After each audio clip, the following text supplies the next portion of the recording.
प्राप्त होंगे। हमने युवाओं के लिए 680 करोड़ रुपए की राजीव गांधी स्वरोजगार स्टार्टअप योजना शुरू कर अपनी चुनावी गारंटी को पूरा किया है। आने वाले समय में प्रदेश के सभी मेडिकल कॉलेज और 69 सिविल हॉस्पिटल्स, रीजनल हॉस्पिटल्स और सामुदायिक स्वास्थ्य केंद्रों में आधुनिक मशीनें खरीदने पर 1730 करोड़ रुपया खर्च किए जाएंगे। 69 संस्थानों में डायलिसिस सेवा की सुविधा और 11 स्वास्थ्य संस्थानों में ब्लड स्टोरेज यूनिट की स्थापना की जाएगी। आईजीएमसी शिमला, एम्स चम्याना तथा हमीरपुर व नेर चौक मेडिकल कॉलेज में अत्याधुनिक एमआरआई मशीनें और आईजीएमसी शिमला में पैट स्कैन की सुविधा उपलब्ध करवाई जाएगी। आईजीएमसी शिमला में नए कैंसर हॉस्पिटल और ट्रॉमा सेंटर की सुविधा प्रदान कर दी गई है। 70 वर्ष या से अधिक के वृद्ध जनों को मुख्यमंत्री वृद्ध जन देखभाल योजना के अंतर्गत घर घर जाकर स्वास्थ्य जांच की सुविधा उपलब्ध करवाने का भी हम प्रावधान करने जा रहे हैं। हमने सभी विधानसभा क्षेत्रों में आदर्श स्वास्थ्य संस्थान खोलने का निर्णय लिया है, जिसमें 6 विशेषज्ञ डॉक्टर जैसे medicine, orthopaedics, gynaecologist, ENT, surgery और रेडियोलॉजी आदि उपलब्ध होंगे।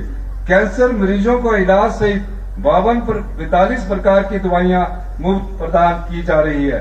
पिछली भाजपा सरकार का कार्यकाल जब पूरा हुआ उस समय शिक्षा क्षेत्र में हमारी पूरे देश में रैंकिंग 21वें स्थान पर पहुंच गई थी।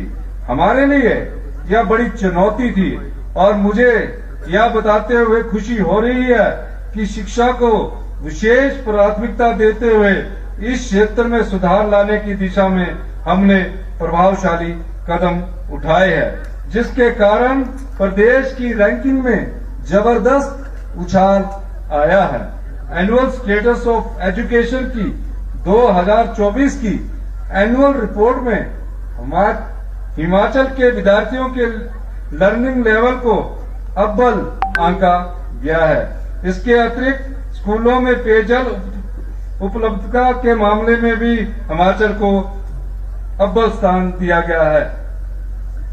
राज्य सरकार सरकारी शिक्षण संस्थानों में सुविधाएं बढ़ा रही है और गुणात्मक शिक्षा प्रदान करने के लिए हर संभव प्रयास कर रही है। हमारी सरकार का उद्देश्य क्वालिटी एजुकेशन प्रदान करना है ताकि हमारे युवा आत्मविश्वास के साथ भविष्य की चुनौतियों का सामना कर सके। मेरा मानना है कि सरकारी शिक्षा संस्थानों के विद्यार्थी किसी से कम नहीं है। मैं खुद सरकारी स्कूल से पढ़कर मुख्यमंत्री के पद तक पहुंचा हूं। हमने सरकारी स्कूलों के विद्यार्थियों में आत्मविश्वास पैदा करने और उन्हें शिक्षा के समान अवसर प्रदान करने के लिए सभी सरकारी स्कूलों में पहली कक्षा से अंग्रेजी भाषा को मीडियम बनाया है। प्रदेश के हर विधानसभा क्षेत्र में अत्याधुनिक तकनीक से लैस Rajiv Gandhi day boarding school स्थापित किए जा रहे हैं और इस साल 31 डे बोर्डिंग स्कूलों के निर्माण की प्रक्रिया आरंभ कर दी जाएगी। शिक्षा में सुधार के कदम उठाते हुए हमने प्री नर्सरी से 12वीं तक एक ही डायरेक्टरेट ऑफ स्कूल एजुकेशन का गठन किया है, जबकि डायरेक्टरेट ऑफ हायर एजुकेशन कॉलेजों सहित उच्च शिक्षा के सभी पहलुओं की देखरेख करेगा। विधवा, बेसहारा, तलाकशुदा महिलाएं और विकलांग माता पिता के बच्चों की शिक्षा के लिए वित्तीय सहायता प्रदान करने के उद्देश्य से हमारी सरकार ने इंदिरा गांधी मुख्यमंत्री सुख शिक्षा योजना शुरू करने का निर्णय लिया है।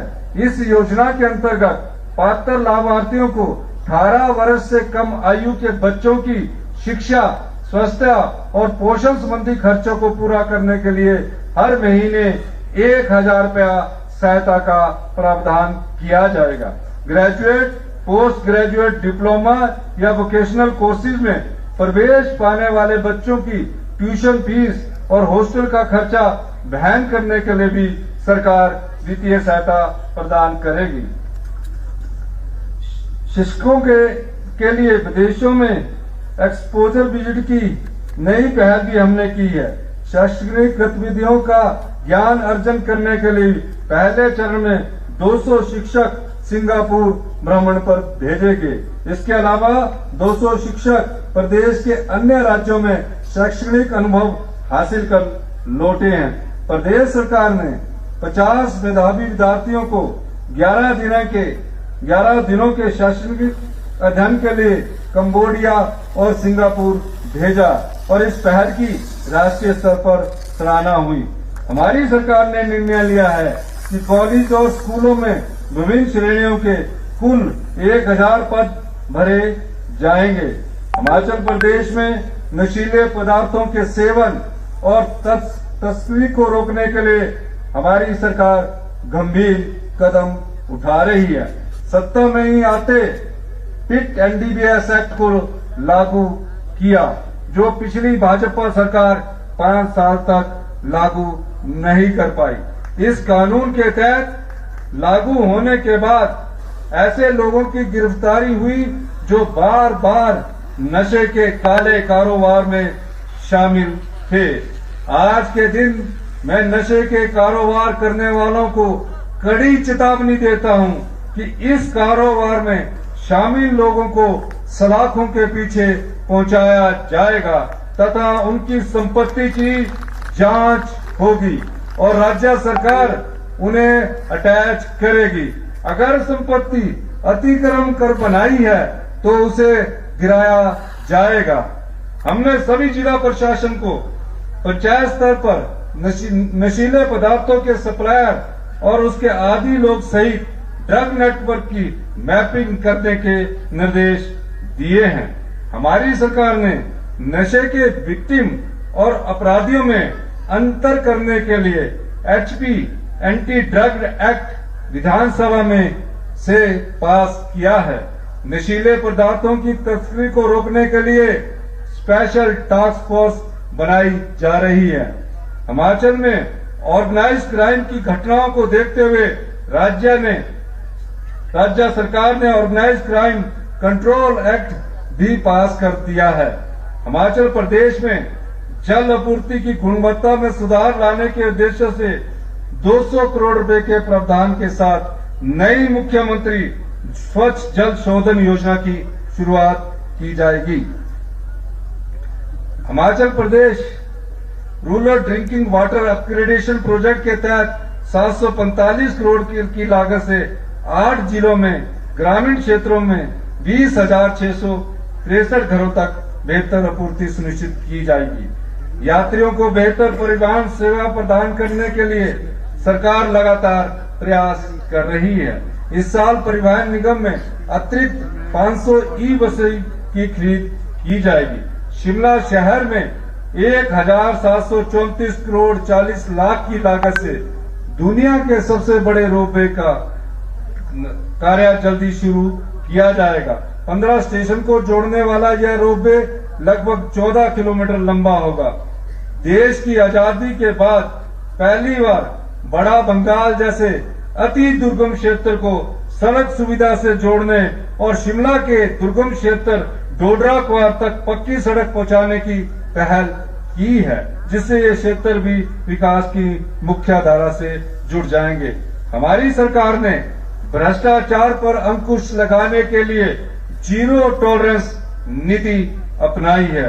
पूर्व सरकार के दौरान हिमाचल प्रदेश कर्मचारी चयन आयोग के माध्यम से हुई भर्तियों में घोटालों और युवाओं के भविष्य से हो रहे खिलवाड़ को देखते हुए हमारी सरकार ने इस आयोग को बंद करके इसके स्थान पर पारदर्शिता व जवाबदेही सुनिश्चित करने के लिए राज्य चयन आयोग की स्थापना की है। आम लोगों को राहत प्रदान करने के लिए हमारी सरकार ने प्रदेश के इतिहास में पहली बार तहसील और उप तहसील पर विशेष इंतकाल राजस्व अदालतों का आयोजन किया। अब तक 2,75,000 से अधिक इंतकाल, 16,258 तकसीम, 27,404 निशानदही और 7,260 दुरुस्ती के मामलों का निपटारा किया गया है। प्रदेश के दूर दराज इलाकों में रहने वाले लोगों को अपने छोटे छोटे काम करवाने के लिए जिला मुख्यालय या सचिवालय आने की जरूरत ना पड़े और उनके धन व समय की बचत हो। इस सोच के साथ हमने सरकार गांव के द्वार कार्यक्रम की शुरुआत की है। मैं स्वयं डोडराख्वार और कुपवी गया और एक रात वहां रुका। हमारे मंत्रिमंडल के सहयोगी भी इस कार्यक्रम के माध्यम से जन समस्याओं का निवारण कर रहे हैं। भाइयों और बहनों, हमने अपने 2 साल के कार्य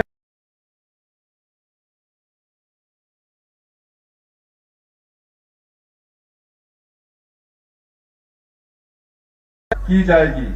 प्रदेश के विकास में कर्मचारी व अधिकारियों की भूमिका सबसे महत्वपूर्ण है। उनका कल्याण सुनिश्चित करने के लिए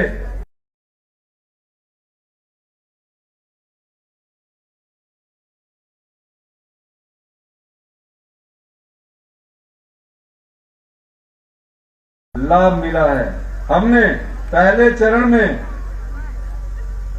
1 जून से 70 वर्ष से 75 वर्ष की आयु वर्ग के पेंशनरों के बकाया एरियर का भुगतान करने का निर्णय लिया है। इसके साथ ही कर्मचारियों व अधिकारियों को उनके बकाया वेतन एरियर का चरणबद्ध तरीके से भुगतान किया जाएगा। 1 जून से प्रदेश के कर्मचारियों को 3% की दर से डीए की अतिरिक्त किस्त जारी कर दी जाएगी। अब तक राज्य सरकार ने 2 वर्षों में 14% डीए जारी किया है।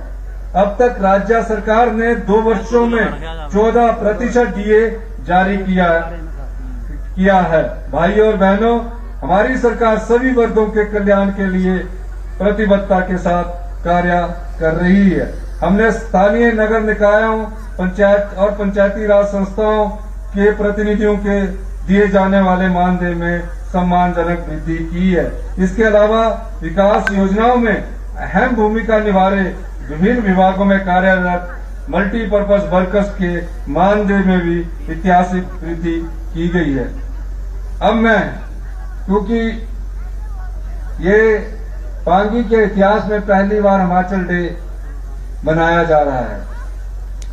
पहला हिमाचल डे हमारी सरकार बनने के बाद स्पीति में बनाया गया था।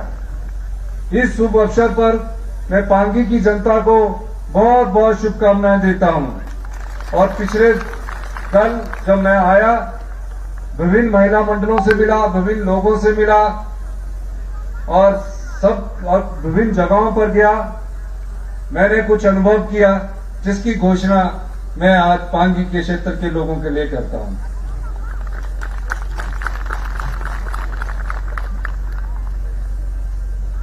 पांगी घाटी में कुल 16,000 परिवार है और मैं पांगी घाटी की महिलाओं को 1500 रुपए की 3 किस्तें एक साथ इंदिरा गांधी प्यारी बहना सुख सम्मान निधि के तहत देने की घोषणा करता हूं।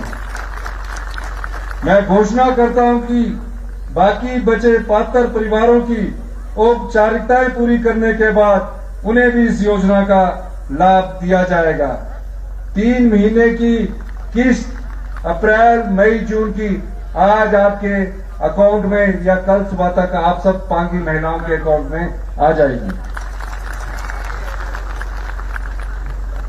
पांगी क्षेत्र के महिला मंडलों के भवन निर्माण के लिए मैं विशेष परिस्थितियों को ध्यान में रखते हुए जितने भी महिला मंडल मुझे मिले हैं समुचित धन उपलब्ध करवाने की घोषणा करता हूं।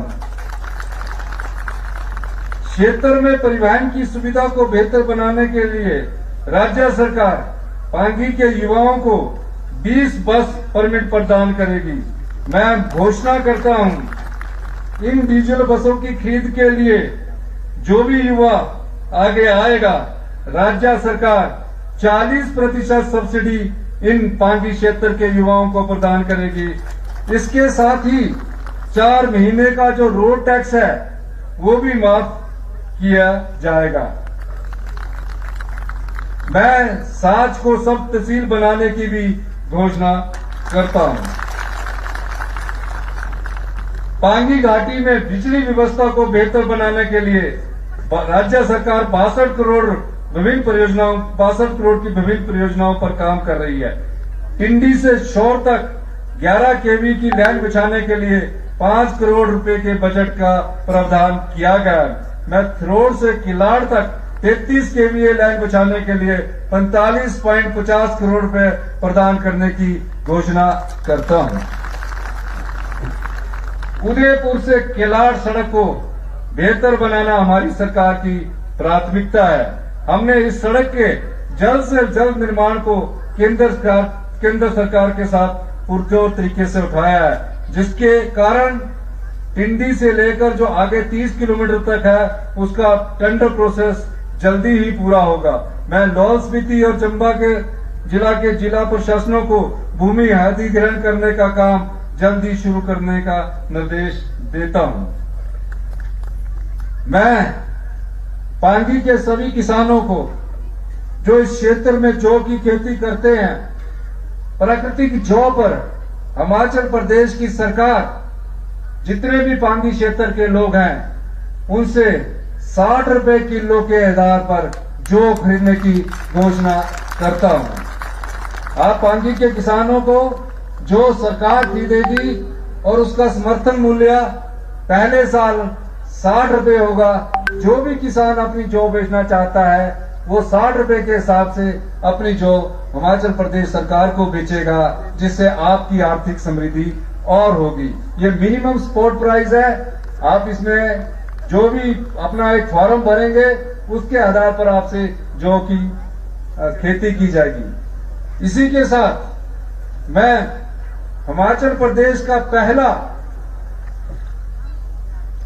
प्राकृतिक खेती सब डिवीजन बनाने की भी पांगी को घोषणा करता हूं। पांगी डिवीजन हिमाचल प्रदेश का पहला प्राकृतिक खेती सब डिवीजन होगा और मैं इसके लिए 5 करोड़ रुपया देने के रिवॉल्विंग फंड की भी घोषणा करता हूं, ताकि आप प्राकृतिक बीज का प्रयोग कर सके और जो प्राकृतिक रूप से उगाया हुआ आपका जो भी उत्पाद होगा, कृषि उत्पाद होगा, सरकार उसके लिए उचित मार्केट का प्रावधान करेगी। यह हिमाचल प्रदेश का पहला नेचुरल फार्मिंग प्राकृतिक खेती का पहला सब डिवीजन घोषित किया जाएगा, नोटिफाई किया जाएगा। इसमें किसी भी प्रकार के यूरिया का प्रयोग नहीं किया जाएगा। जो प्राकृतिक ने यहां दिया है उसी प्राकृतिक के आधार पर यहां हम अपना प्राकृतिक उत्पाद पैदा करेंगे। इसके अलावा मैं यहां पर 10,000 लीटर के मिल्क प्रोसेसिंग यूनिट की बनाने की भी घोषणा करता हूं। गांव में बेहतर शिक्षा बच्चों को मिले, इसके लिए राज्य सरकार राजीव गांधी बोर्डिंग स्कूल पांगी में खोलने जा रही है, जिनमें पढ़ाई की सुविधा के साथ पौष्टिक आहार और खेल की सुविधा भी मिलेगी। मैं घोषणा करता हूं कि पांगी घाटी में भी Rajiv Gandhi day boarding school खोला जाएगा। स्वास्थ्य सेवाओं को बेहतर बनाने के लिए मैं सिविल हॉस्पिटल किलाड़ को आदर्श स्वास्थ्य संस्थान बनाने की घोषणा करता हूं। यहां पर 6 विशेषज्ञ डॉक्टर की नियुक्ति की जाएगी। पांगी घाटी में पर्यटन की संभावनाएं हैं, जिन्हें देखते हुए मैं यहां के जो होम स्टे के लोग कार्य कर रहे हैं कि रजिस्ट्रेशन फीस पर 50% की कमी करने की घोषणा करता हूं। पांगी घाटी की आंतरिक सड़कें बेहतर बने, इसके लिए मैं 3 करोड़ रुपए देने की घोषणा करता हूं। मैं एक बार फिर से पांगी घाटी के लोगों से सौर ऊर्जा प्लांट लगाने का अनुरोध करता हूं, जिस पर राज्य सरकार आपको 5% अनुदान के साथ सब्सिडी भी उपलब्ध करवाएगी। एक बार फिर से सभी पांगी वासियों को, सभी हिमाचल वासियों को हमारी ओर से हिमाचल प्रदेश की बहुत बहुत शुभकामनाएं। जय हिंद, जय हिमाचल।